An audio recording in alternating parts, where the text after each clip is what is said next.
righty. So you went to Hawaii. Was that for the whole week? Last week? Yep, it was from we got there on Thursday and we left like the Wednesday after.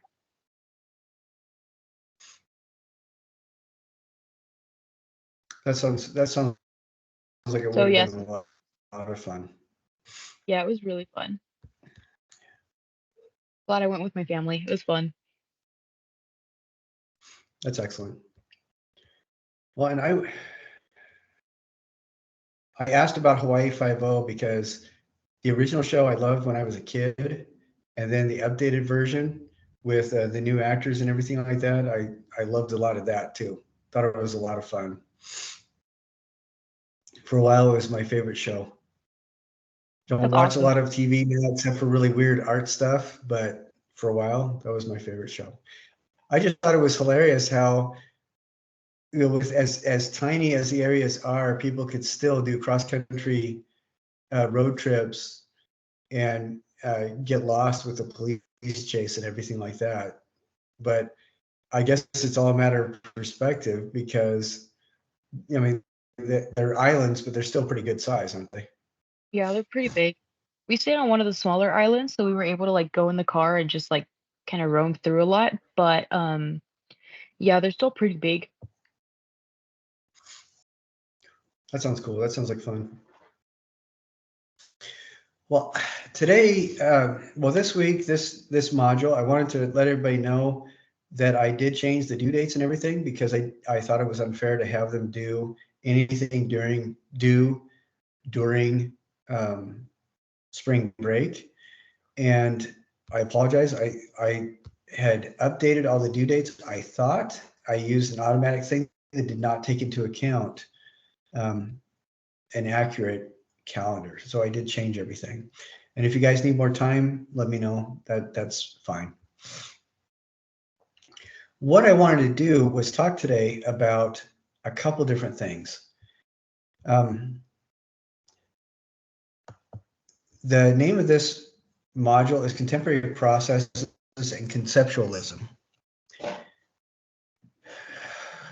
And I think that this is something that I get a lot of feedback from different artists that take this class. They think it's ridiculous to talk about this kind of stuff. And it may, whether or not you feel it's ridiculous, whether or not you think it's real art, air quotes, it doesn't make any difference.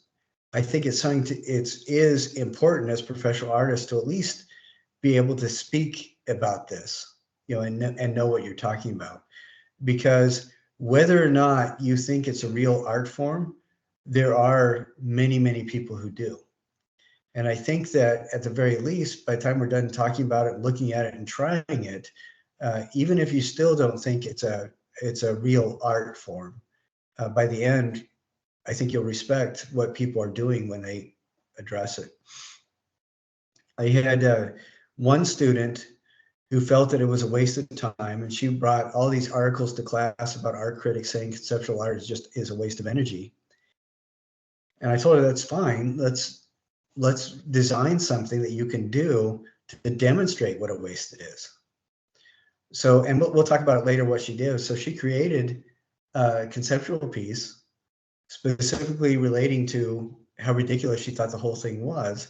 And her daughter, who is a professional artist, was so excited that her mom had gotten into things. And then she got really mad at her mom when she found out that the whole art, conceptual art piece was to critique conceptual art. And it actually turned out really, really, really well. She did a great job. And there were other things that were fascinating in that class too. But I wanted to introduce you to a guy who I think is the very godfather of conceptual art, a guy named Duchamp. He was a French artist who was a friend of Braque and Picasso. He did Cubism. He did a lot of different kinds of things. And one of the things that he was particularly upset with is in the early 20th, end of the 19th century and early 20th century, a lot of artists, the only way you could make any money is by selling your work through a gallery system where galleries provided an avenue for consumers to see what was cool, hip, and happening in the art scene, and then come and buy it. And which is great if that's how you make your living and you happen to produce what the galleries want you to produce. The problems arise when, as an artist, you start feeling that compelled to create stuff that is specifically meaningful to you. And when you're told this season, there's a heavy emphasis on pinks and blues, and we are looking for landscapes or portraits of little girls and their poodles. You know, if that's not what you feel compelled to do as an artist, it's really hard to do that well. And this is the kind of power that the art gallery scene had in Europe at this time, and Americans were copying the same kind of thing, and so a lot of people were having issues with this. And that's where we start getting a lot of experimentation with art, because people are trying to challenge the notion of not just what art is, but what art should mean to an individual. You know, what is your responsibility as a viewer to the art?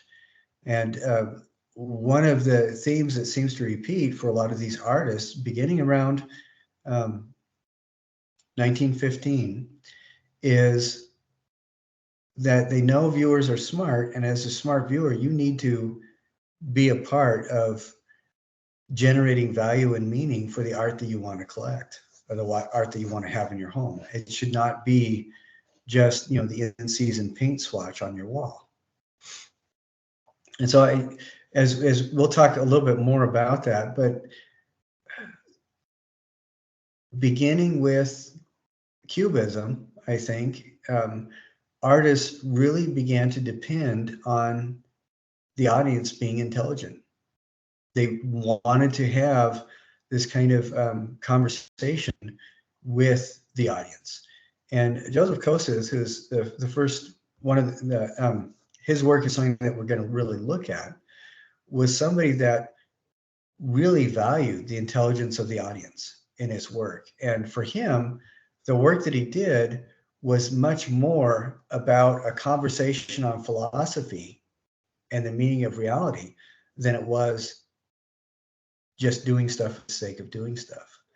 And so, you know, we're talking a good 50 years after the period that I was just talking about. So, you know, it's a good generation later.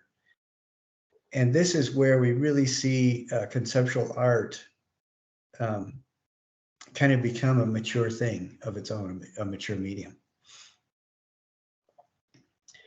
And what you can see here are two different images of the same setup. What Joseph Kosuth did, I don't know if you're aware, during the Renaissance, there weren't just lone artists doing stuff. A lot of the times, people like Michelangelo would have anywhere from half a dozen to 30 people working with him or under his direction for a commission.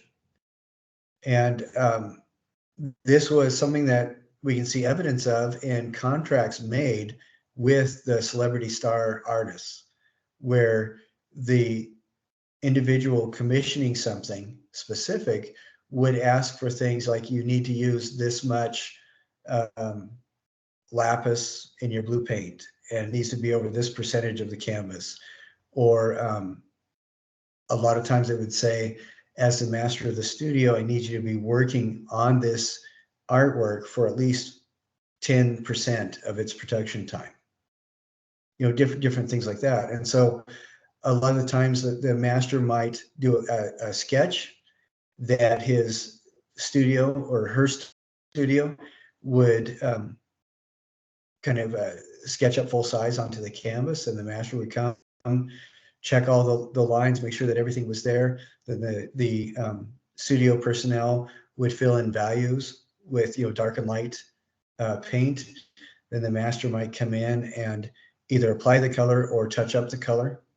Sometimes the master wasn't involved directly beyond designing the original piece or finishing it off. You know, it's there was a direction and a specific style to the studio, and the master would ensure that that style was maintained so the customers would get what they wanted, essentially, and be happy with what they wanted. So the idea of somebody else doing the production work is not a far-fetched thing. The reason I bring that up is with Joseph Kosuth, one of the things that he did was he would write specific directions for galleries and museums who wanted his work to follow. And with conceptual art, there's a couple issues going on, and we'll talk about each of the issues one at a time. But Joseph Kosuth was able to work around one of those issues.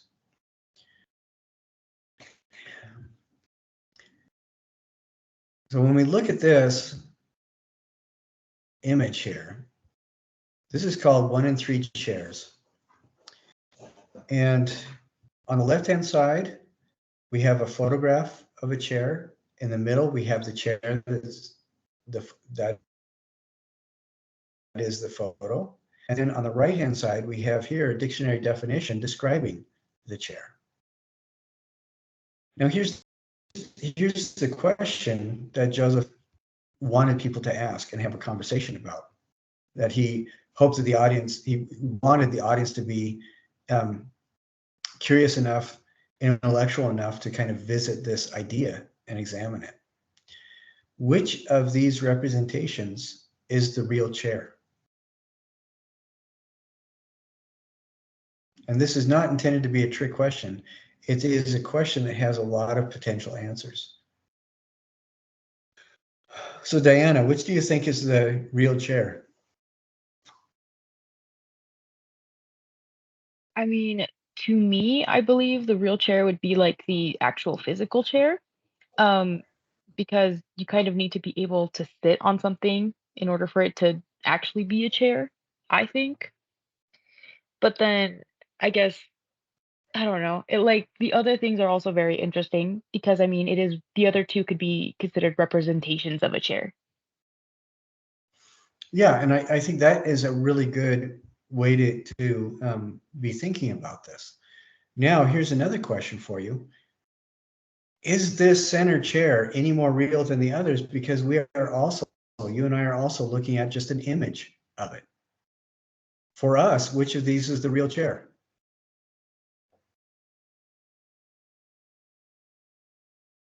I mean, given what I said before, then if what we're looking at, technically none of those are going to be the chair because all of them Yeah. are just pictures of it.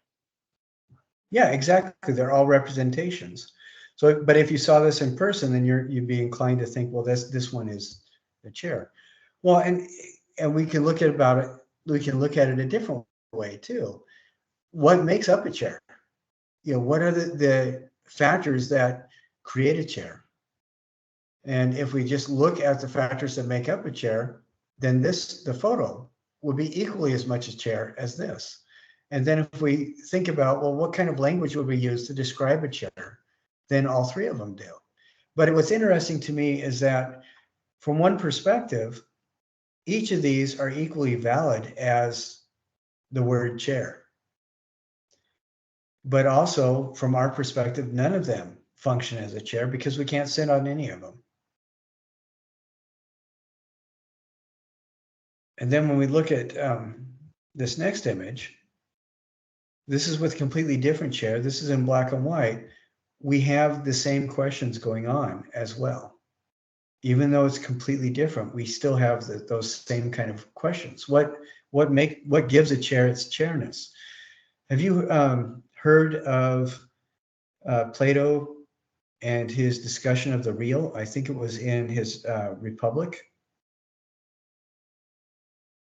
or the world of the ideal is another thing that people use. Or do you know about his allegory of the cave? Have you heard of any of those things? I think I'm a little more familiar with like the allegory of the cave than the other one that you mentioned.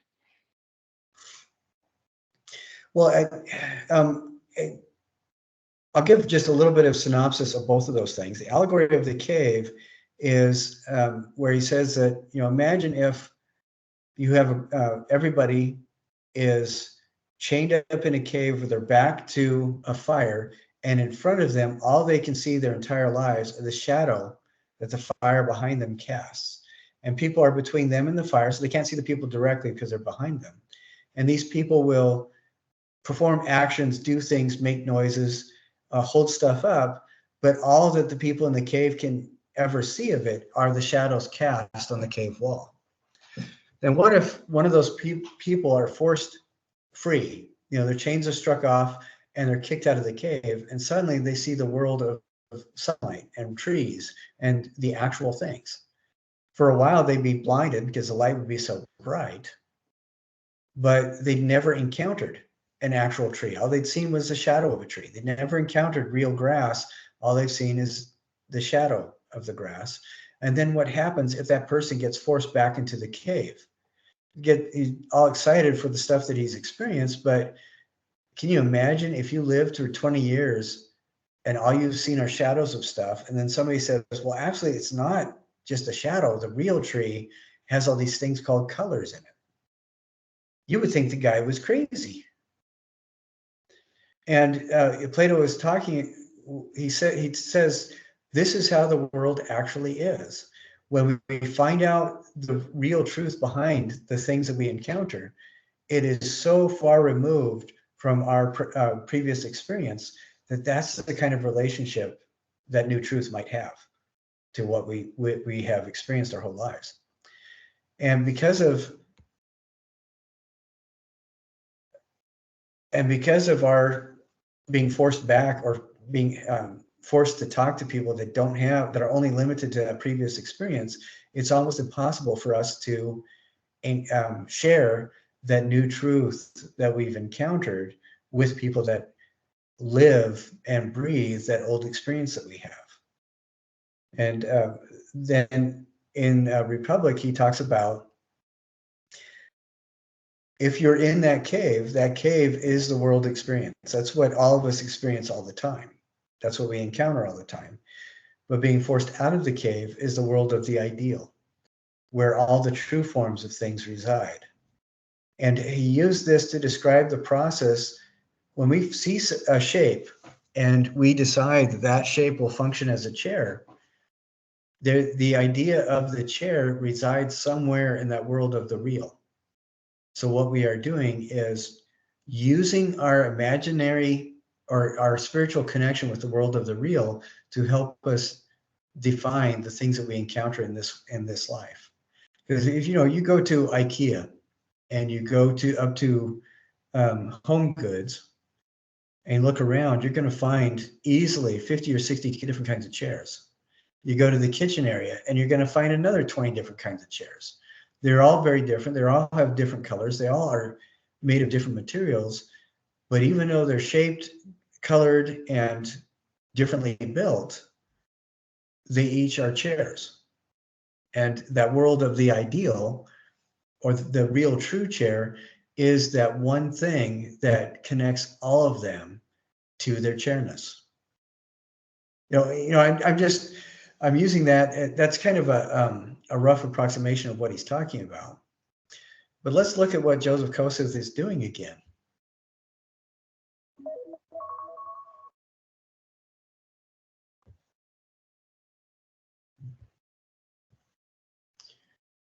Looking at this, he's addressing that idea. He knows that people are also going to encounter this artwork and photos. For me, when I look at this, I agree with you completely. This is the only thing that functions as a chair. But when I'm looking at a photo of it, the only way I know that is because of its relation to the black and white photo here and the dictionary definition there. If I didn't have this, or if I didn't see that and as a differently presented object than this photo, that'd be an entirely different thought process. If the only thing I saw, this was missing and it was just this and this, then I'd wonder where the third chair was, in the title. And the one chair could be just this thing that you actually sit on, or it could be the one chair that all in the world of the ideal that all three of these point to. And then this goes from a simple little dioramic display in a gallery or a museum to really he starts to have a conversation with us about not just the nature of what makes a chair, but the nature of the reality that we deal with every day and our understanding of what makes something real and makes something useful. And this is a really good example of conceptual art.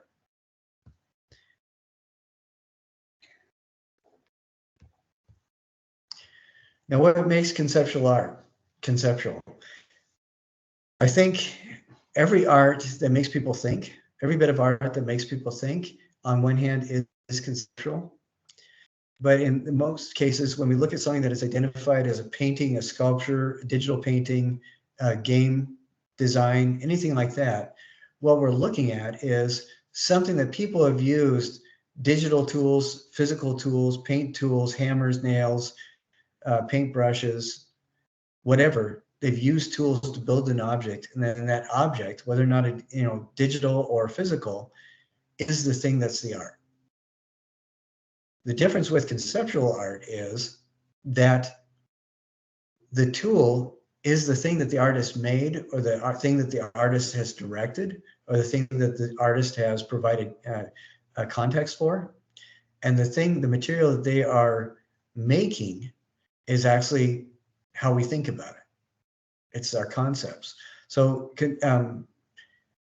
sculpture, painting, and digital art are all, the end product is the sculpture, the painting, and the digital piece. With conceptual art, the end product is what's going on between your ears. And it's a really fascinating thing because it is very difficult for, it's a lot of us, because we're perfectionists, have a hard time making a painting exactly the way that we want, or a sculpture exactly the way we want. I can't imagine how much more, well, I can. It's got to be exponentially more difficult to manage with a sense of perfectionism the art of the conceptual. How can you manage what people think about it? What an artist has to do is depend a significantly greater amount on the intelligence of the viewer and the audience to engage in a conversation with them. So I'm depending on you to understand some of the things I'm referencing in the conceptual piece that I provide. And this can be a really difficult thing for people to talk about or to understand. I do have a video that addresses this a bit. See if I can find it here. And it's an 8-minute video. I don't think we need to watch it right now. What I will do is I'll ask you everybody to watch that video. It's linked in the introduction to the module. What we are going to be doing is addressing this idea of creating conceptual art through 2 different processes. We're not going to be doing the Joseph Kosuth 1 and 3 chairs kind of thing. What we are going to be doing is taking one thing and creating something completely new using that object, not by transforming the object itself, but by transforming the context for the object, by giving it a new situation, a new relationship to space, photographing it in a different way, maybe close up or black and white or sepia tone, and then providing a context through writing where the object didn't originally have that context. And then the next thing we're going to be doing is cocooning something. Now, Jeanne-Claude and Christo, both of them died recently. They are the people that would wrap things in plastic and generate a lot of controversy about, like, the Reichstag and stuff like that they would wrap in plastic, or the Arc de Triomphe. It was something that they recently did. I think that was posthumously. How can that be validated as art? How can either of those things be validated as art? Well, and this leads us to a conversation about Marcel Duchamp as well, and what makes conceptual art conceptual. One thing, well, there's a number of things that become problematic with conceptual art as it starts showing up in galleries. One is galleries exist to make money. They can only make money if they sell stuff. They can sell tickets to an exhibition, or they can sell the objects themselves. With conceptual art, because you're asking people to engage in an intellectual process with you, it's very difficult to market that. When Marcel Duchamp started doing this, a lot of people hated what he was doing because there was, well, in part because there was really no way to generate any sort of an income. So artists like Joseph Kosuth were able to work around that by selling authenticate or certificates of authenticity. So if somebody wants to display his 1 in 3 chairs, they talk to him or his agent, and they sell the gallery the use of his directions on how to do it, along with a certificate of authenticity, so they can prove it's an original conceptual piece by Joseph Kosuth, which I think is brilliant because, again, that's playing on these ideas where the artwork resides in the mind of the person.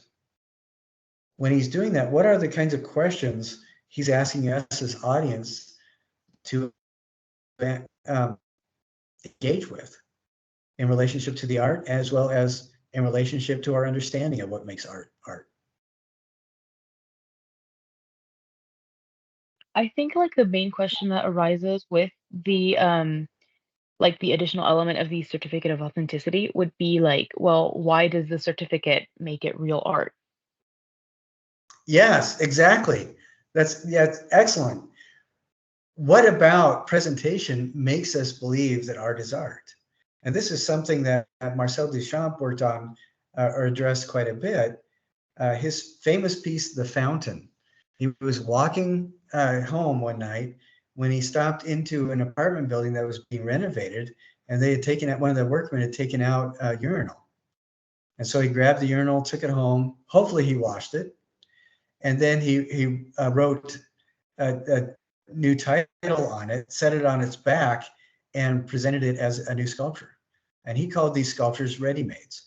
They were things that somebody else had already created. What made it different was, for the most part, he presented it as art.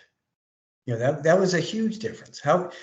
What are the things that we use to validate something as being art? And I think that Joseph Kosuth hits the nail on the head when he provides a certificate of authenticity. Here's something that validates this object, this idea, this set of directions as an art piece.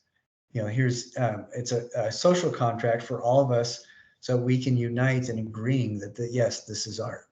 And I think it's wonderful because then it takes the idea or the notion of art away from just the object alone, but helps us to see that art is more likely some sort of a intellectual contract between us and our understanding of the context of the thing.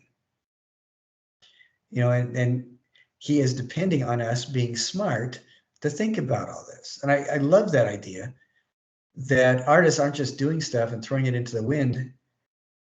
They are actually doing things to engage their intelligent audience in a conversation about the things that really help define our place in the universe, essentially. It's not small potatoes. These are important questions.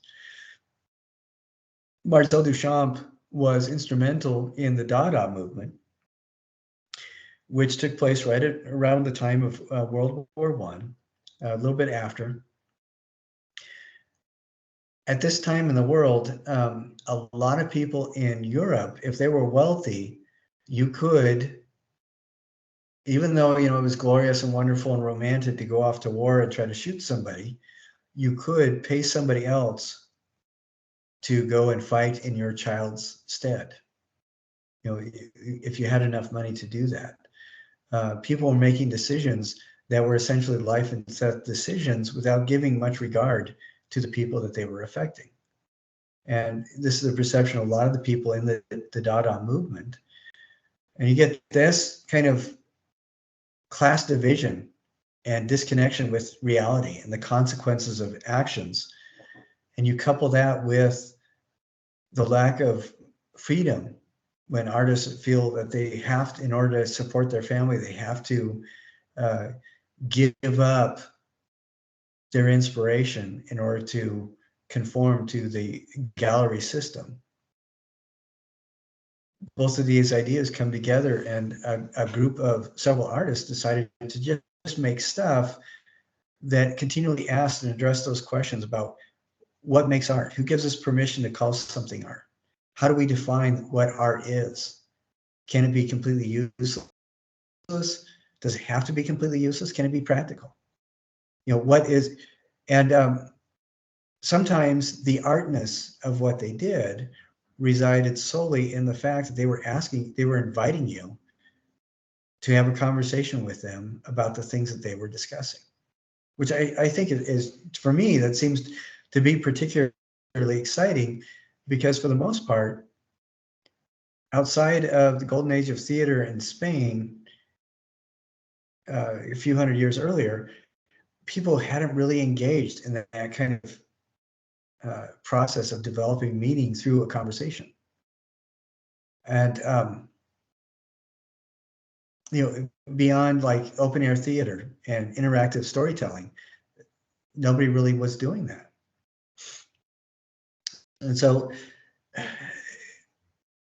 that talks a little bit about the idea of the ready-made, but I wanted to go into that a little bit more because one of the assignments is making your own ready-made. I wanted to see if I can find this.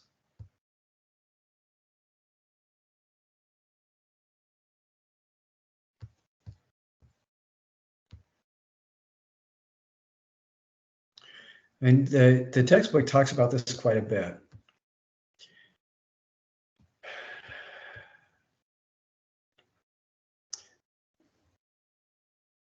Why do you think Marcel Duchamp would call something that he found in a remodeled apartment, you know, apartment being remodeled? Why do you think he would call that a ready-made? I'd say because it was like already made, I guess. So Yeah, the whole concept is that exactly. it's something he found. However, it's not exactly a found object, but it's just because it's not like, I guess, discarded or anything, which I think qualifies more as the found objects. But the ready-made is something more like like a factory setting type of thing. Yeah, it's something that was already constructed, and that's exactly right. I think I agree with you about about the found objects too. When I do use found objects in my work, they're almost always symbolizing something else, and I will create, you know, tableaus and environments using the ready-made. I mean, using the found objects, but the ready-made is something where it's presented as itself in a different kind of setting, as opposed to something like what I use a found object for, where it represents something else. So yeah, I think you're absolutely right.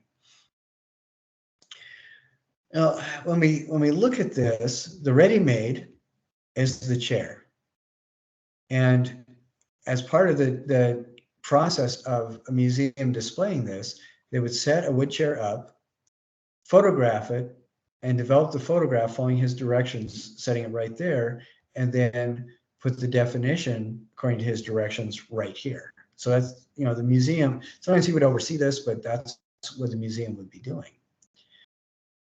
And what's interesting to me is, you know, Marcel Duchamp was doing this starting 1917, I believe, but Joseph Kosuth is doing this almost 50 years later. What's going on in the country in 1965?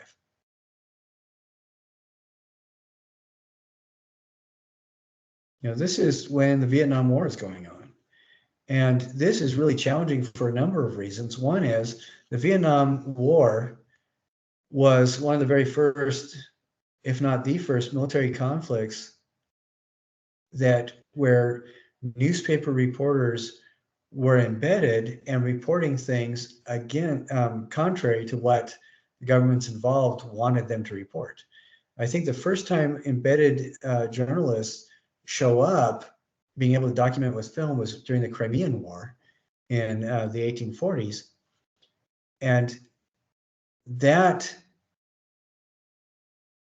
actually that is the first example of a photographer being in international conflict and not producing solely what the government involved wanted him to produce. He sent photos back of soldiers dying of diphtheria as opposed to being glorious in battle. With the Vietnam conflict, this is the first time where network television is engaged in embedding reporters and showing images and films of what's going on in Vietnam. The U.S. did not have an awful lot of control over the image that was coming out.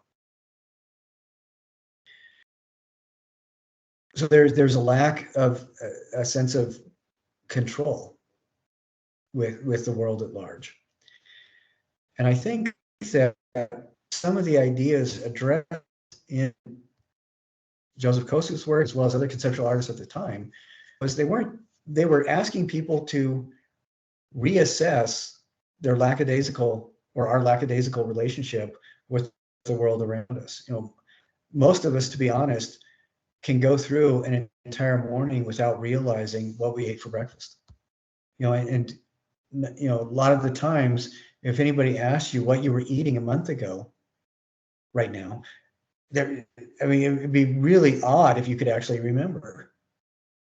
And so I think that one of the things he's asking is, you know, why, or might be asking is, why are we allowing the government to make these decisions for us when this is something that we should be involved in, because, you know, we're in a government where we supposedly have a say. Another thing might be, why are we allowing people to tell us what we should be thinking? You know, what is our relationship with the world around us? And by using an opportunity to get you to think about the reality behind what makes a chair, I think it also wakes up those kinds of questions too. But I in my mind, that's why I think you start seeing so much conceptual art 50 years after Marcel Duchamp started doing things. There's a lot of stuff was going on. And with the hyperconnectedness, you know, compared to what had been even going on 10 years before, hyperconnectedness with the world. I mean, you could call anywhere on the planet pretty much in the 1960s and have a conversation, where 20 years before, there were still people that had outdoor toilets. And I think that as the world starts to get away with this or from us, a lot of us have a tendency to want somebody else to for us instead of us. And we kind of lose our grip on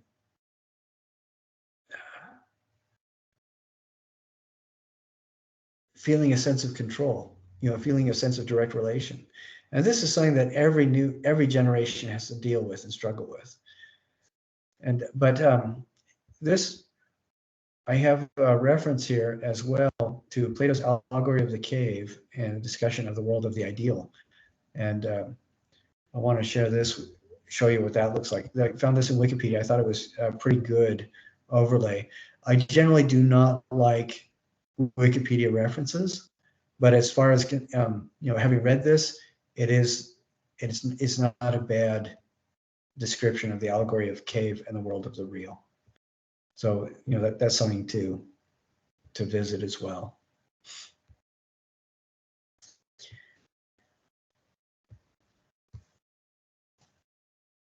There are questions of, you know, our engagement with reality. There's a lot of deep stuff going on there, and one of those is, how do we know to believe what we're being told about reality?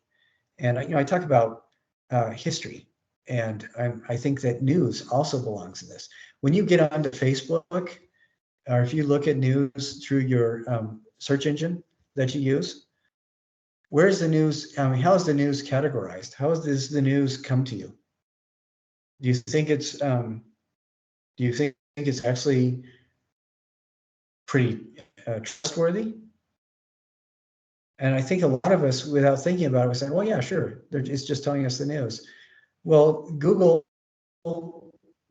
and Facebook exist primarily, it's free for you, but exists engine to sell products.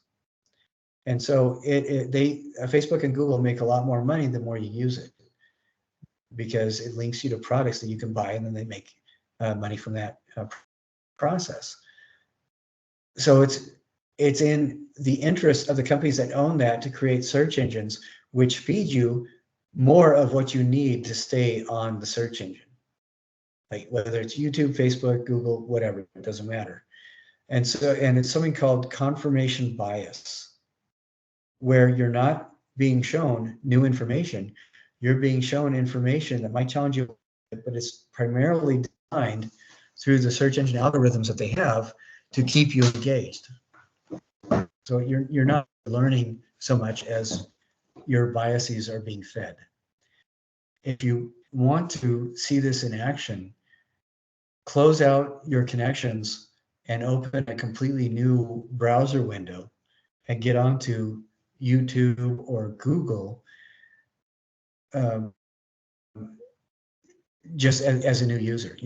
Get rid of your history, all of that kind of stuff, and you'll see if you have another tab that has your previous history there, and you search for the same things, you'll see that there is going to be a significant difference because of that.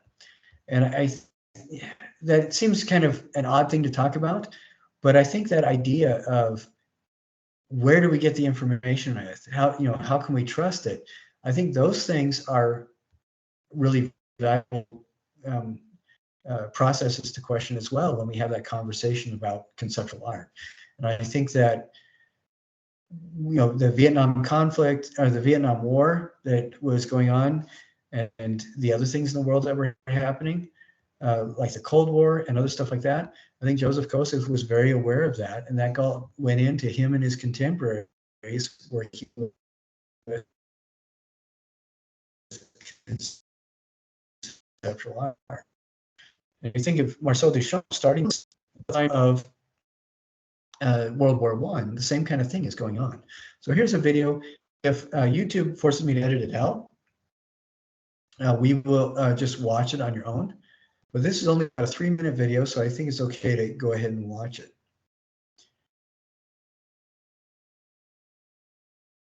The concept of junk sculpture, this is something that such artists as Stankiewicz and even Picasso in earlier days more or less advanced. To pick up an object which was made for an entirely different use, possibly a discarded object, which because of its shape and its patination and its configuration suggests another possibility. It may be a very satisfying texture, a very romantic kind of quality about it. In other words, became a kind of chosen object, but chosen for aesthetic reasons. In what respect does junk sculpture differ from the concept of the ready-made? Say, for example, the bottle rack or the bicycle wheel. This was, of course, the difficulty when it came to my mind, but that was back in 1915 when I applied the word ready-made to these objects. In fact, I only made 13 of them in my life, in 40 years, so it's not very much of an occupation. But even so, I mean, the fact of choosing, of selecting and deciding on one was the result of being very careful about not using my sense of beauty or my belief in some aesthetics of some kind. In other words, finding some object of complete indifference as far as aesthetics are concerned. And that indifference is very difficult because there's always some detail in any object that will attract you aesthetically, meaning that you will find it beautiful or even ugly, which is the same thing. Ugly or beautiful is the same thing when it comes to choosing an object in the form of a ready-made. By ready-made, also the idea was being made by either manufactured or made by another person can be a ready-made too, you see. I even remember signing a big painting in a restaurant for the pleasure of calling it ready-made, you see, and of course it was not manufactured. So, of course, I couldn't take the painting with me because it was attached to the wall. But this explains that the difficulty is to make people understand that it was not through an attraction of the beauty of the object that I would call it ready-made. That's why I made so few, because after a certain while, anything becomes beautiful. You know, it takes 40 years sometimes for my, what is it called, the bottle rack to become very, people say, it's so beautiful. And it's the worst compliment they can give me.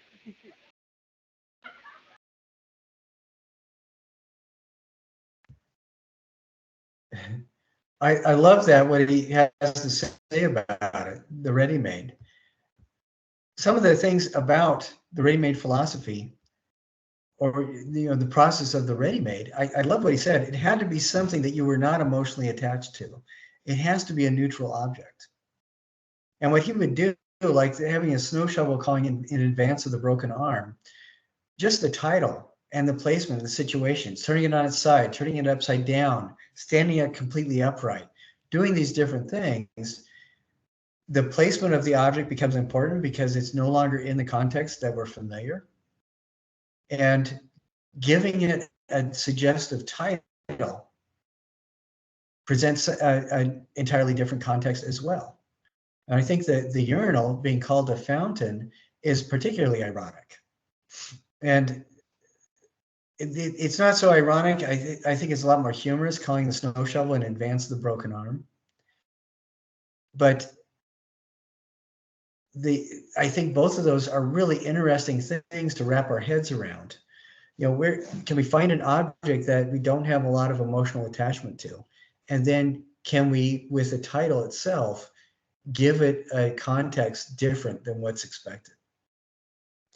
Maybe related to the shape of what the object looks like, maybe completely different, maybe ironic, maybe a counterpoint to what the object is used for. And in the assignment where we're going to be making our own ready-mades, what we're going to be doing is taking an object that somebody else has made, and this works, I think, really well and best with an object that's manufactured. We're not talking about a surrealist object or a combination of things. So we're not talking about something that could look like something else with the right lighting. We're just talking about a thing, an object, something that you did not make yourself. Then for this, what you'll do is give it a title. Give it a title that it provides an entirely different context to it. And there's a couple ways to do this. I think one of the best ways to do this is think about irony and give it an ironic title, and then take off words until you have only one word for the title. Another way to do this is brainstorm maybe a half a dozen titles, even talk to other people about titles. You don't have to show them the object or anything like that, just have them come up with titles, and then go through and see, either pull one out of the hat so it's random, or look at them and see what kind of new ideas you can get just from the titles that you've randomly come up with.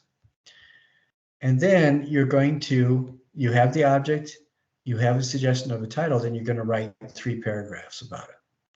And these 3 paragraphs are to provide a new context.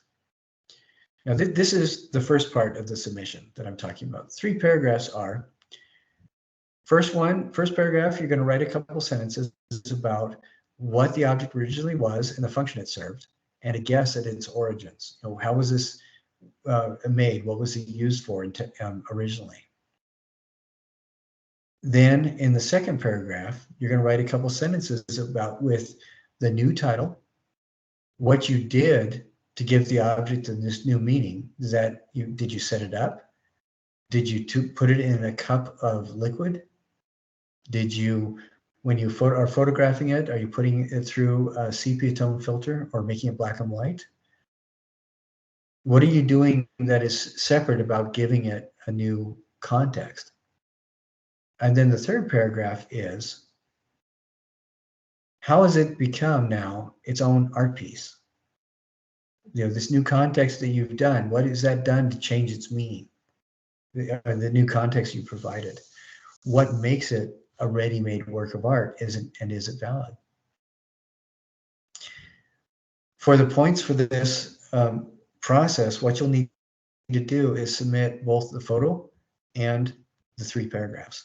And this photo, a couple ideas for the photo is, first you take that object, you turn it on its side, you do different things to make it or place it differently than what it's normally seen as, and then you take a photo. And I want these photos to be really good. I think that the worst thing that somebody can do is just set it on the floor and take a picture. You don't want to do that. You want to set this up and make a photo, make a nice photo. This works best if you do something like, think of it as a fashion photo. You know, or if this is a sculpture you really care about and you're photographing it with beautiful lighting. And you can use the photo lab that's on campus there in the big sculpture lab room. Or if you do it at home, make sure it's a really nice setting that you do this at.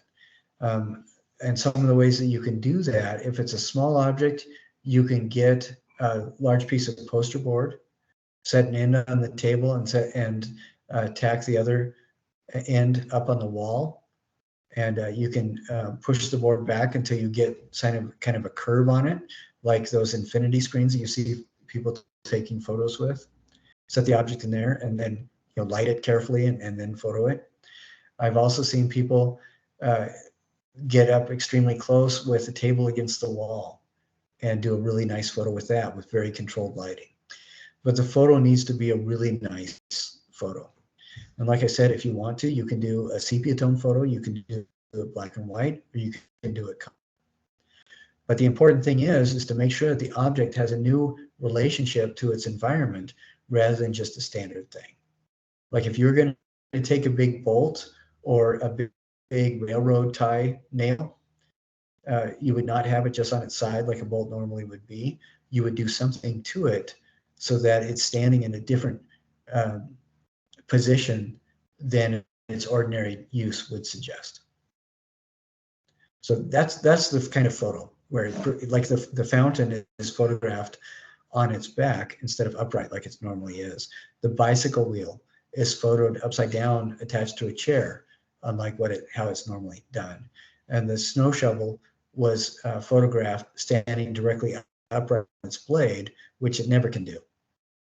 So, these are things that I want you to think about with the photo. And then the write-up needs to be those 3 paragraphs. And again, that first paragraph is what the object originally was, how the function it served, and its origins. Second paragraph is the new title and what you did to give it new meaning. And then the third paragraph is how has this become its own art piece? So that all is part 1 of the assignment, and part 2 is on the discussion board. That's where you're going to submit it. And you can, it is perfectly fine to respond to other people's stuff. But on the discussion board, I want you to write or to submit that photo and the 3 paragraphs that you wrote. In addition to that, you're going to find 3 of your fellow students and comment with one 25-word post that is framed in positive language, as well as references one of the 4 tools of artistic critique. You don't do a full critique. You need to read one of the 4 tools. That's a 25-word post responding to 3 or the works of 3 of your fellow students. And in that post, you could decide, I think it works less well with the description. I think the interpretation is a really good one to deal with. And you could just write 25 words where you address how you respond to this thing, and interpret it. Again, framing it in positive language. So the first part of this element of the assignment is, the first part is photo in 3 paragraphs. Second part is submitting that on the discussion post and then responding to 3 other images or 3 other things that people have done. Does that make Is that understandable? Does that make sense? Okay. All right, good.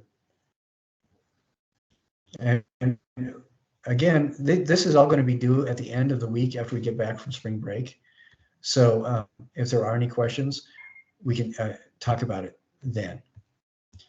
And so what I shared on the screen was the assignment page. And what I'm sharing now is the discussion page. And again, the discussion page, you're going to, when you submit your discussion, you're going to submit that image that you made with 3 paragraphs, and then you're also going to respond to 3 of your fellow students. And so what I would suggest is, as soon as you can, submit or post your image with the 3 paragraphs, and then a couple days later check in and see if, when as other people submit their stuff, then go online and write in your responses. Again, we're dealing with the ideas of what makes art art. You know, what makes it valid. And I think Readymades are an excellent opportunity to explore that kind of an idea. What does that have to do with the sculpture class? I think that with 3D design, we are dealing with primarily the 3 dimensions. And I think that this kind of adds an additional dimension where, again, we're sculpting, but we're sculpting with the material behind somebody's ears. It's a conversation, but it's a conversation with ideas. It's not necessarily always going to be a back and forth conversation. Now, I talked a little bit about the cocoon or wrapped object. I talked very briefly about it. We're going to talk about it again. We're going to address it again. Some of the artists that you see in the background for this module will take things and apply a wrapping to them. And there's some interesting things that go on when you're wrapping. How many of you celebrate a holiday where people, like your birthday, Iftar, Christmas, Hanukkah, whatever, where you are given presents that are hidden from you with wrapping? What is the first thing that you want to do when you're confronted with that?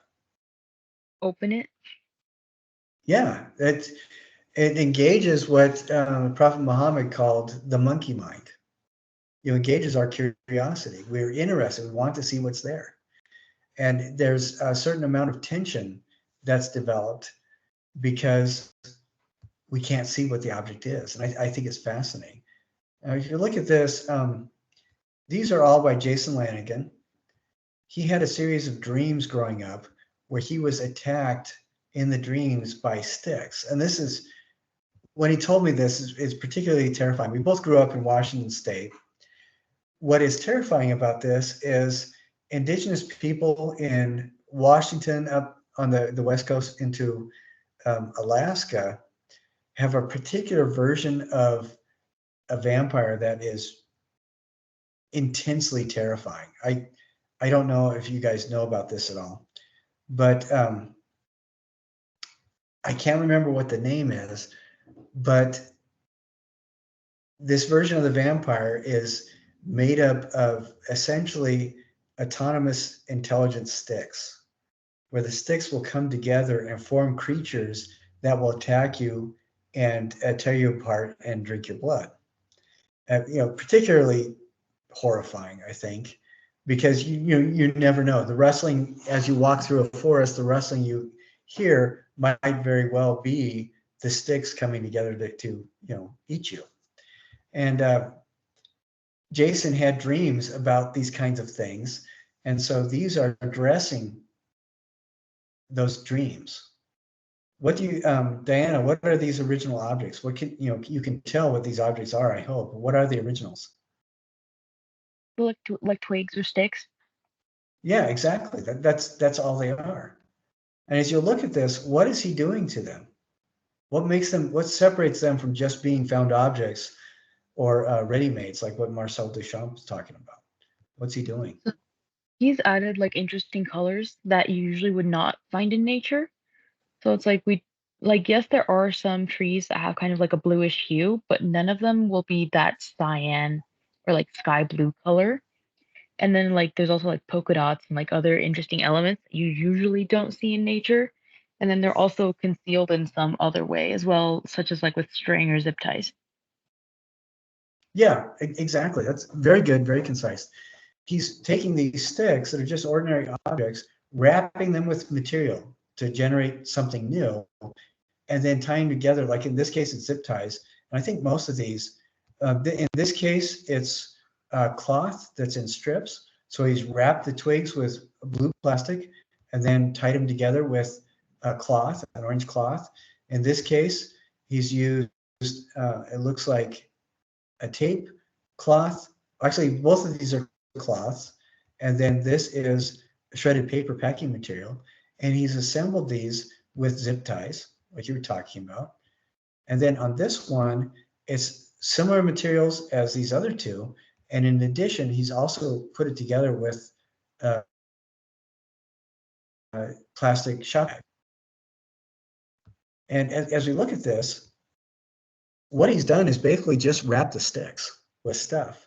But I think it fundamentally transforms our relationship to the items of wood. They're no longer just sticks. He's engaged our monkey mind because we can't see what's underneath the wrapping.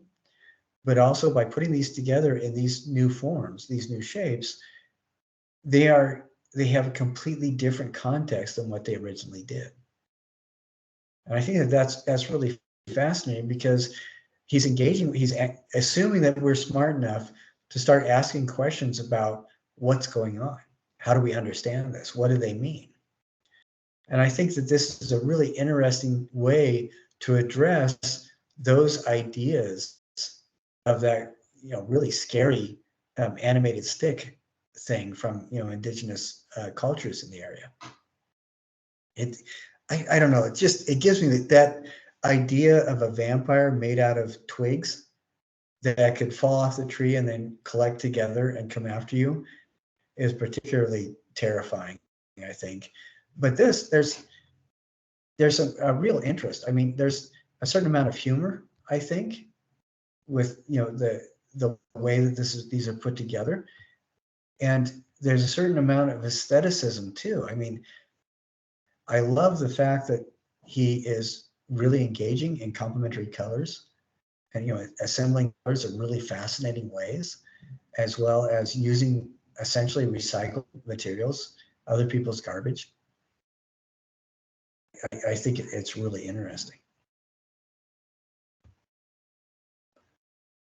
So, this first part of the process is the planning part. Think about wrapping. Think about what Jeanne-Claude and Christo were doing in the background information that you have. They took a lot of objects and just wrapped them. Like I think they put windsocks in plastic at Navajo Ridge in Utah. They did the piers in Florida, where they basically wrapped an island with plastic, putting plastic on the water. They got a lot of crap for that, which I think is really funny because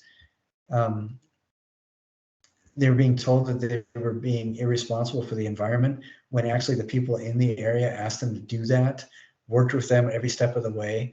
And then they also brought international awareness to how people were treating the manatees in Florida. So, it had people claimed that they were being environmentally irresponsible. I thought was kind of funny. Diana, when you opened up the Jeanne-Claude and Christo website, did you see that it took a long time to load? Because that's what I'm saying. It does take a long time to load, but everything is still pretty active. At first it does, but then after like the first time I clicked in the website and like like the second time I went back into the website, it was pretty fast for me. Okay. Right, because I wanted to share a little bit about what we see, and it is just taking a while for it to load. Jeanne-Claude and Christo, they met in the 50s, I believe. And this is a husband and wife team, been together for ages, longer than some countries have been in existence. And they were both artists, they were both professional artists.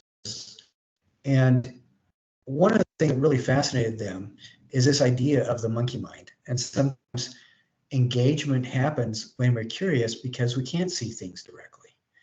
And then one of the things that I think they really started responding to is this idea that when we're curious, we start engaging in a conversation with whatever the object is to try to resolve our curiosity.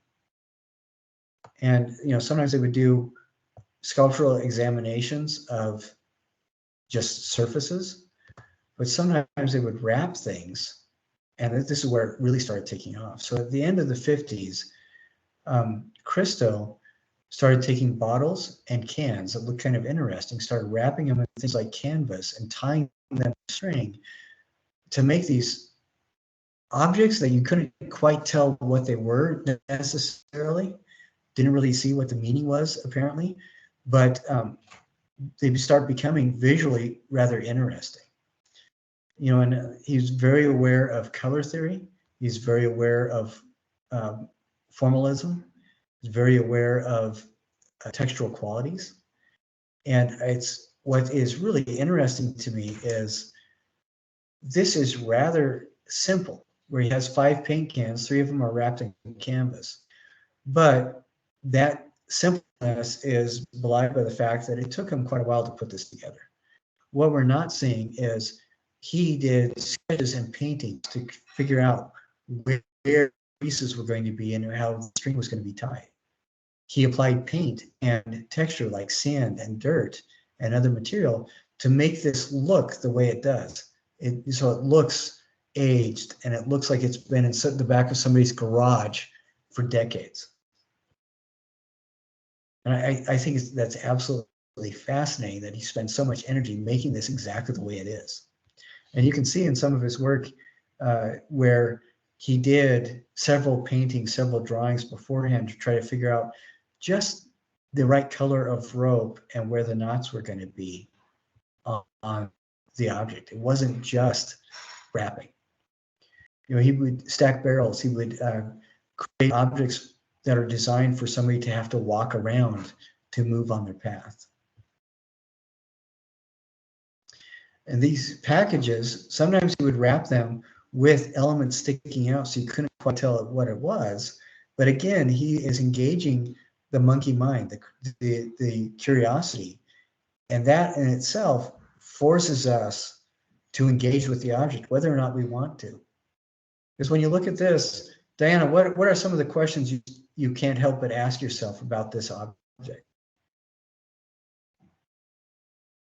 The first thing, are we talking about the package one or the cans that were stacked together? Yeah. This package one. Well, obviously the first thing is like, well, what's in the package? Like I just want to open it, but then you kind of look closer and you can see indentations of what maybe could be in there, which I think is awesome. Yeah, but there's automatically, you almost can't help, by being a human, you almost can't help wondering what it is and start imagining what it could be. And so, and it's fascinating to me how, if we look at the string and rope that's used to twine, notice there's a couple different colors. There's 3 distinct colors that he's using. So he's very aware of color theory as well, but he's also doing a lot of things that are not practically necessary. They're not necessary at all to the practical holding of the package. A lot of them are choices with the string that are made specifically for aesthetic reasons. For example, right here, you have 3 strands of string parallel to each other going along in this area. You have orange string here, yellow string here, and cream string here. There's no reason to use more than one color. You have this whole area right here where the string is wrapped specifically so we can see these little things that almost look like the lid toothpaste tubes more clearly. And it's wrapped specifically around here so this we can almost see what might be the end of a spray paint can, but that can't be quite right because this kind of curves just a little bit right there. So there's a lot of intentional choices that are not necessary if it was meant to be purely a functional wrapped object, which I think is really interesting. This wrapped car is one of the ones I'm talking about where he did paintings and stuff beforehand. With the wrapped car, he actually did a series of drawings and then paintings where he was trying to describe or figure out where it would look best to have the folds of material and where it would look best to have the different thicknesses of rope, the different knots, and the different frayed. You see these right here, the frayed ends of rope where he tied the rope together. He also tried to figure out where that would look best. So are you starting to see the kind of level of thought that's going into this thing that just looks like a tarp? I think it's really fascinating to me.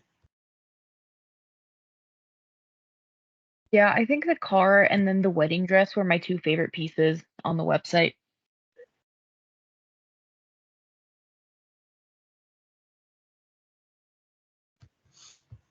So the wedding dress, where's the wedding dress? I haven't gotten to that. Okay. The wrapped models. It's when you click into the fashion one, so it's kind of towards the end of that one. Okay. Into this one right here, clicking into that. Okay. What is fascinating to me too is that Marcel Duchamp, Christo was very much a feminist as well. And it's fascinating to me because he was critiqued for being brutal to women when he would have models wrap them in plastic and then photograph them like that. He also had models stand on pedestals like Greek and Roman classical sculptures and wrap them in plastic and photograph them. But what are the kind of questions asked for to engage in? He does something like this. If you know that it's not random, that he's designed the rope to be exactly where it's supposed to be and how much the figure is showing and position the figures in, there are some questions to engage in that he is specifically asking us. And I think one of these is the plastic being used to preserve or to inhibit, to restrict? Is knowing that how hard it is to breathe with plastic, you essentially you can't. Maybe was he asking about, is the process of preservation also a process of destruction? What is the woman being tied up and inhibited to prevent her from hurting herself, or is it to remove her freedom? And these, I think, are all valid questions that are very specific to what he does. All right, I'm curious because I want to see about, if this takes too long to load, we're not going to watch it. But okay, it seems to be. Let's scroll down and see if we can find the wedding dress. And Diana, you said it was at the end? Yeah, it was more towards the end. They start talking about like the fashion pieces he did, including the wedding dress.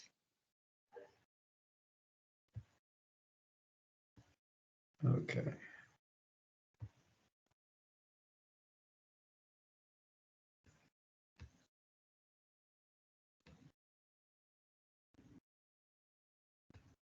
Okay, it looks like it might take a little bit of time to find that.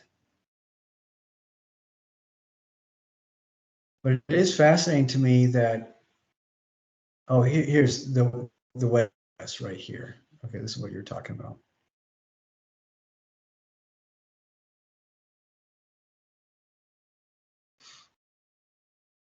Let's see if if it takes too long to load, then we'll do something else. But let's see.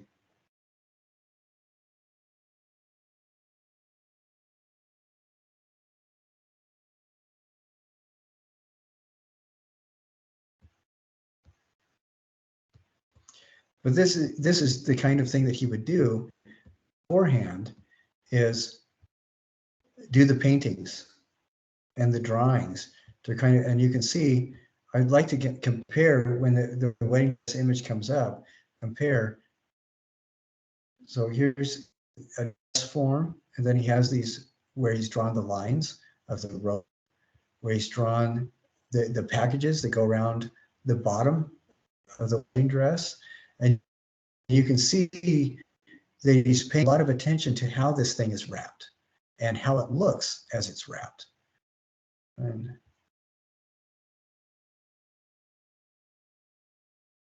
I'm just a little disappointed that it's taking so freakishly long to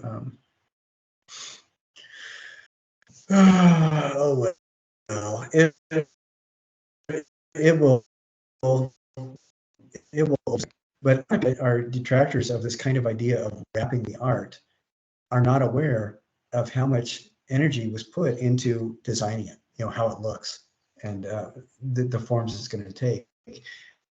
And that's something that honestly kind of surprised me before, because I thought it was all about engaging curiosity and making people wonder what's underneath whatever it is that's wrapped and around the object. When I started looking at his drawings and paintings, it startled me because he was really paying attention to the qualities of three-dimensional form and the qualities of visual texture. And so these are things that I really want you to study and think about as you are preparing your wrapped object. Think about, how is it going to look? How is it going to feel? What's the visual texture that you're engaged in? And it looks like this is going to take a significant amount of time. So I'm going to go ahead and go back to the other thing I was looking at. And then as that shows up, as that is resolved, then as soon as it is, we'll go back.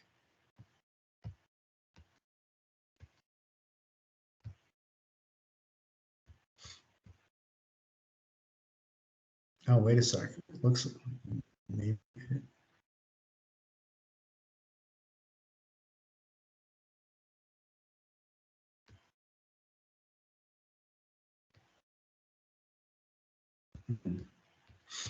Okay, we're almost there. So I will go back and look in just a moment. When you are looking at your wrapped object, I want you to spend a minimum of 2 hours. You're going to be planning, hopefully you'll be planning for a couple hours, thinking about what you want to do, what you want to say, maybe even doing sketches and things like that. I think, and then when you actually do the wrapping, I want you to take time. And the reason why I have to point out is I've actually had students who did this by dumping a bunch of tools in the middle of the living room floor and then putting a blanket over it. That is, I mean, what good is that going to do? I mean, it doesn't, you've hidden the tools, but you're not engaging with any of the other elements of this whole process.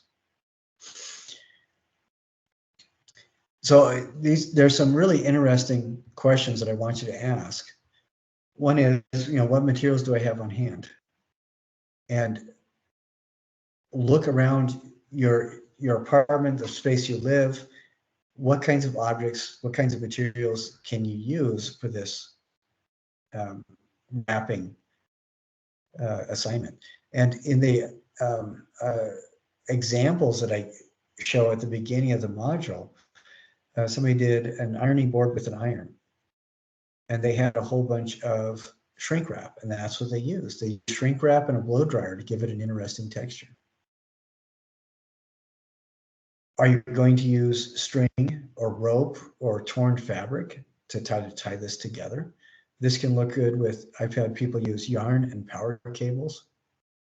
I think that can look really good. If you are going to use fabric that you're going to tear into strips, make sure that you have permission to do that. And okay, here's wedding dress images are done. So let's go ahead and see that. Okay, so the image that we looked at, we saw this drawing, or this painting, and here's some other images that he did for fashion, trying to, dealing with those issues of wrapping and interesting shapes made for curiosity. Here's another wedding dress kind of thing where it looks incredibly bulky and heavy. Think about all the baggage that you might carry into a relationship. And then this is a model posing with the dress that was designed. And then here is one of those dress options that were actually worn by the model. And in this case, it's not directly attached like this, these other paintings that we saw. And in this case, it's almost like ballast hanging off a balloon, trailing behind her. And these are designed to look like heavy, heavy, heavy baggage, and designed not to be functional, but conceptual. And then the kind of questions we ask are, what is the kind of baggage that's in here? It's a lot of really nondescript forms that obviously are very bulky, and we can assume have a lot of weight to them. I think it's very interesting because it's a commentary also on perceptions of relationships too.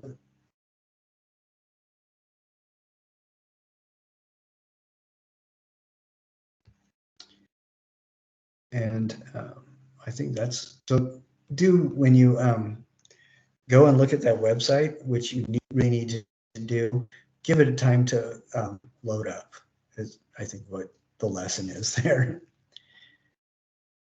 So going back to the planning, after you have found the materials or cataloged what you have on hand, then I want you to start asking yourself, what am I going to wrap up and why?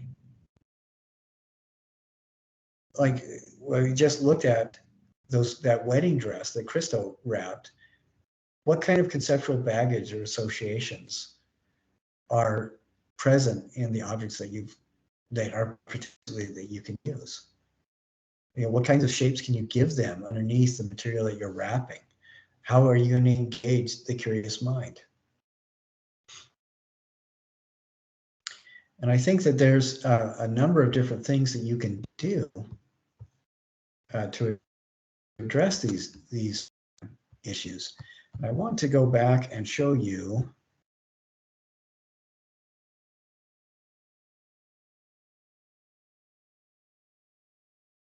I think there's another issue with my internet right now. Things are going a little bit slower than I had hoped.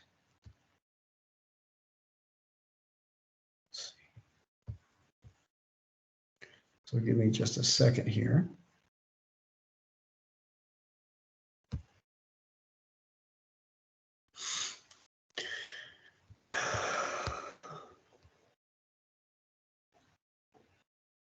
We looked at the stick figures that were wrapped up, and I've gone back to that Christo website, so I'm going to share this tab instead. Here we go. So we looked at those figures. You're asking yourself questions about, what can I wrap? What can I do? Things like that. And what I want you to do as you make this is be creative and spend time. Don't just use one layer of wrapping, use multiple layers. And one thing I want you to look at with these three different objects that people wrapped is, just like with that wedding dress that we're looking at, the dress itself is transformed to the point where it's almost unrecognizable as a dress. Now, what makes these objects work is they become interesting by themselves. Like you look at this ironing board, for example, ironing board with the iron. Look at how they wrapped it with the plastic. There are areas where it's dense and you can't see through, where it's curled a bit. There are areas where it's completely clear and you can see through. This person also used a blow dryer to shrink it. And then Diana, what's going on in here? Sorry, there's like a little bit of a lag. So which photo are you pointing to? Bottom left. So the shrink wrap one still? Right. Yes. Yeah. What's going on between the top of the ironing board and down here with all the plastic? What does Um, it look like? it kind of looks like it's fused together because there's a lot of like little melty pieces. So they look kind of like it's one object that's like maybe the ironing board is growing the iron out of the board. Yeah, and I, it's interesting because they did use a dryer to kind of shrink everything together. Another thing that I'm seeing is that in those layers, it's also all this other little bits of stuff that the person put in. And like I have no idea what these are. It's really interesting. It kind of makes me uncomfortable because there's all this other stuff in there too. But yeah, it instead of just being a functional ironing board and iron, does it feel like it's more organic to you, almost like a cocoon or a spider's nest? Yeah, I think the translucency of like and just like how the plastic shrink looks makes it look very like cocoon in a spider's nest or a spider web. Yeah, I think so. I agree completely. If we look at these top two images, the one on the left, I have no idea what that object is, but they're using a lot of colorful string, like shoelaces and things like that, to wrap it up with. There's also in the wrapping, there's lots of other objects that are tied in, like there's extra balloons, there's little plastic figures, there's a rubber duck. There's lots of really fascinating things, a little cookie cutter. And I think the lower one with the ironing board almost becomes like a journal about what you could find in an apartment. And the upper one, it makes me think of a collection of memories, growing up maybe. But it's a lot more than just taking an object and blanket over it. Mm-hmm. And I think that's absolutely fascinating. And then on the top right, what do you think this was originally? I don't. I feel like it was maybe like a stuffed animal, like an elephant stuffed animal, maybe. Because it's still kind of Yeah, fused. that's what I'm kind of feeling too. But the person who has made it has so distorted it with the wrapping with different pieces of garbage or material, it's almost impossible to definitively guess. But it does engage your curiosity, doesn't it?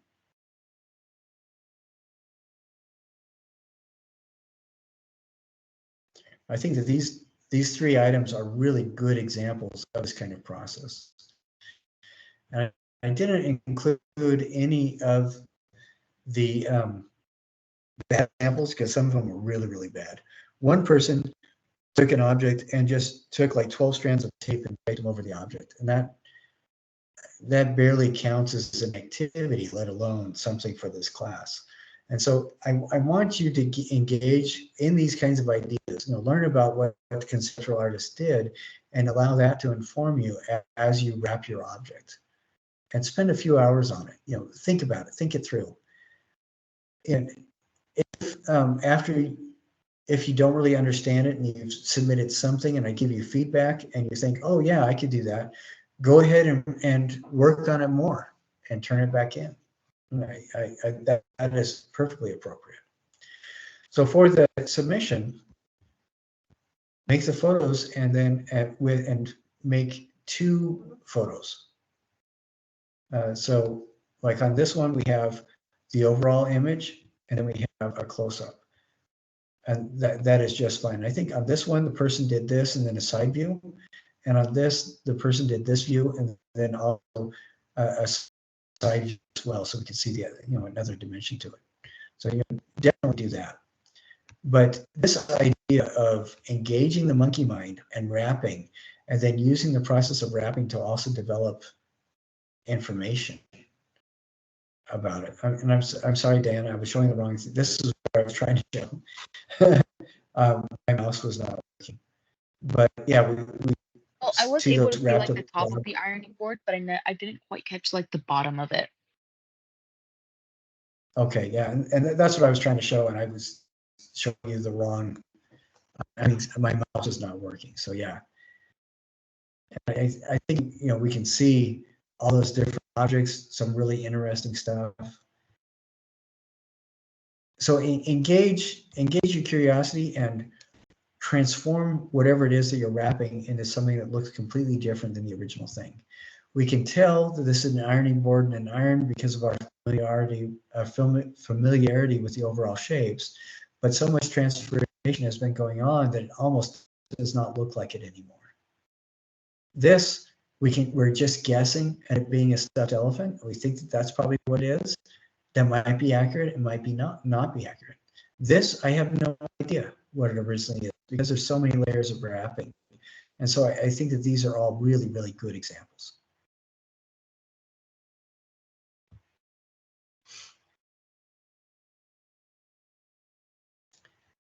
Now for this one, what you're also going to be responsible for doing is writing 3 paragraphs about it as well. And these 3 paragraphs are each need to be 3 to 5 sentences. All paragraphs should be 3 to 5 sentences. First paragraph, why did you choose the items that you did? And we talk about planning it out first, looking through your apartment, looking through the place you live, what are the options, and then picking an option. What are the justifications for that? Why did you choose that? Do they have a history for you? Do they represent something that does have history? Or did you pick it because visually it was interesting? Because I think that's valid too. And then, what do you think that might mean to other people? I think that that might be an interesting thing to explore. In the second paragraph, describe the choices you made in the wrapping of the objects. Why did you pick plastic wrap or garbage bags or cloth to wrap? And then why did you pick the string or the strand or the wire or whatever it is that you chose to hold that in place? Are you using masking tape or duct tape? Are you using a lot of different things? Why are you using different things? It's really good to be specific in this and try to describe, and maybe the reason why you chose the materials you chose to hold it all together is because the color was cool. And that's fine too. But describe what you're doing. And then I also want you to think about, how does what you chose relate to the meaning of the things? Are you developing meaning? Are you pulling away from meaning? Are you creating entirely new meaning? And then the last paragraph is, pretend to have a conversation with the viewer. How do you hope that they react? What kind of emotions do you hope that they respond to or respond with? What are the things that you want them to be curious about? And I think all those, and try to keep the paragraphs. I have had people write a couple of pages about this. Try to keep it down to 3 paragraphs, which sounds kind of funny because, who wants to write in an art class? But as you start thinking about it, and then the last thing, of course, is your word block. But as you start thinking about it, I think you'll find that there are a lot of things that you can start articulating and thinking about. And for the writing parts of both of these, the ready-made and then the cocooned object, it might help before you start writing is just to talk to somebody, a family member or a roommate or a stranger, slow-running stranger you grab off the street and kidnap to your apartment and promise to allow them to eat a can of chili or whatever it takes. It might help to have a conversation with somebody and say, yeah, this is what I'm trying to do. What do you think? And sometimes that's what I need to do in order to create a context and be able to articulate the kind of thoughts that I'm developing as I'm making stuff. Most of us as artists, it's very difficult for us to start off with an idea, have an intent, and follow through it with it so that the finished thing is exactly an image of the intent we began with. Because most of us, if not all of us, we are thinking and changing during the process of creating as well. And sometimes it helps to talk through that with somebody else so that you can articulate it in this writing. And if you guys want to share that the Cocoon object 2, I can make a discussion. You won't be required to do it, but it might be interesting, to share with it, if you guys want to do that. The corollary to that is I can put all the images on a page that you just open up and look at. And I think that might be interesting too. I don't think I want to require you to submit that as well to, for points. So I think personally about think that. that would be fun. I do like seeing other people's work in relation to like the assignments we have. I just like seeing how different people approach things. So maybe being able to see other classmates' Okay. work would be like good if everyone else agrees to it too. Okay. Well, then in that case, what I'll do is I'll just give it like a couple points so that you get rewarded for doing it. And I'll set that up probably tonight then, where you just submit that. And I'm thinking I may just have it so that you submit both the images and the writing if you want, or just the images, whatever you want to submit. So yeah, I will definitely do that then. Because I think that it is important for people to see what other people have done. Definitely. Well, that's all I wanted to cover today. Do you have any questions, or do you think there's anything that somebody else might want to be clarified? I think we covered like a pretty solid amount of things. As of right now, there's no exact question popping into mind. Um, if I come up with anything, I can email you, but right now I don't have anything for you. Okay. Well, and I'm going to talk about this again after spring break as well. And, we can explore it. I'm hoping that a couple people will turn in things by then, so we can look at it and kind of do a little bit of a critique. When I say critique, I hope everybody understands by now, I am not talking about this sucks and how can you make it better. What I am talking about, critique, is intentional looking. And that's essentially what it is. Describing and then talking about what we learned after we've described something. So I hope everybody gets that, because critique is a word that is used incorrectly by the vast majority of people. And that's not what we